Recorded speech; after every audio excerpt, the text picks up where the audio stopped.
everyone, my name is Allison Chidley and I'm a speech and language therapist.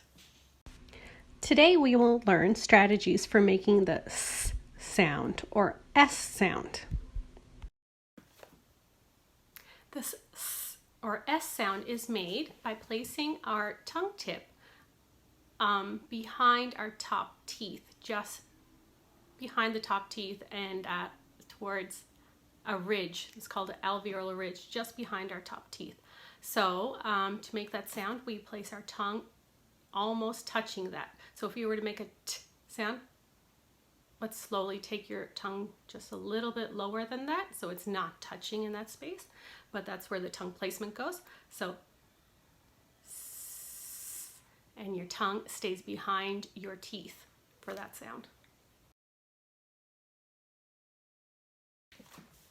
A big problem that some students or children have with making this sound is that their tongue comes out past their teeth.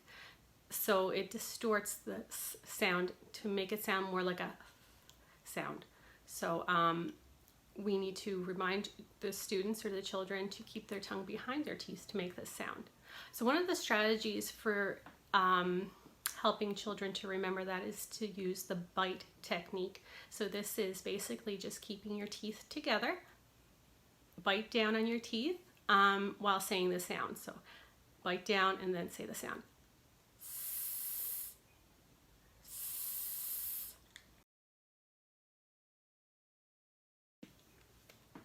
Another error that some children make is to touch their tongue to their front teeth or to the alveolar ridge just behind the top teeth. And this will block the airflow from coming out the front of the mouth. Like this sound is supposed to have a direct airflow from the front of the mouth. With this blocked airflow in those locations, the airflow will come out the side, sounding more like a so the airflow is coming out the sides and is distorting that sound from coming out the front of the mouth. So one of the strategies that we can use to help correct those sounds is using a straw technique.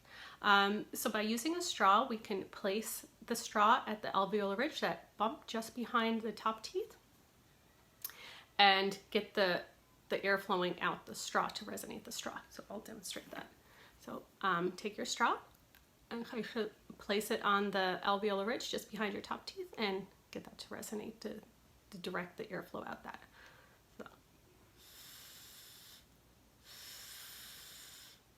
So the straw is preventing the tongue to touch in those locations that would distort the sound at the teeth or just at that ridge. So by placing the straw there, the tongue is in the correct placement. So when you do this a couple of times, it will help the children remember where their tongue is supposed to be placed, and then you can withdraw the straw while they're saying the sound, and that would make a S sound. So like this.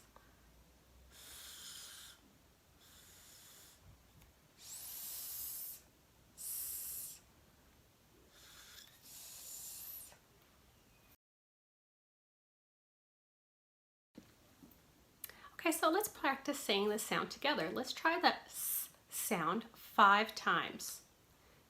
S, S, S, S, S.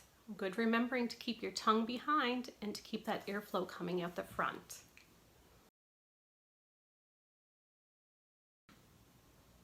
Sometimes when our students are able to say the sound in isolation or by itself, they still remain having difficulty being able to combine those sounds, the sound into a word or a consonant-vowel consonant combination, or just with the sound in isolation with another vowel.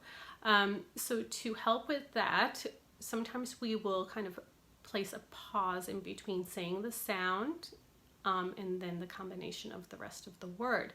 So say if the word is sat. So if the child is able to say the S, we can try and combine it with the rest of the words, but maybe if they're saying sat, but then they can say the S by itself, but then it turns into a tat when they try to put it in a combination. So one thing that we can do to help with that is to place a pause in between saying the S and then the rest of the word at.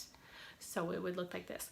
S, at, s, at, sat, and gradually working to reduce the length of the pause in between so they're able to eventually say the sound with the consonant vowel consonant combination. Repeat each word after me. Sip, sit, sob, sub, suit, sun. Thank you everybody for watching my video today, and I hope you have a great day.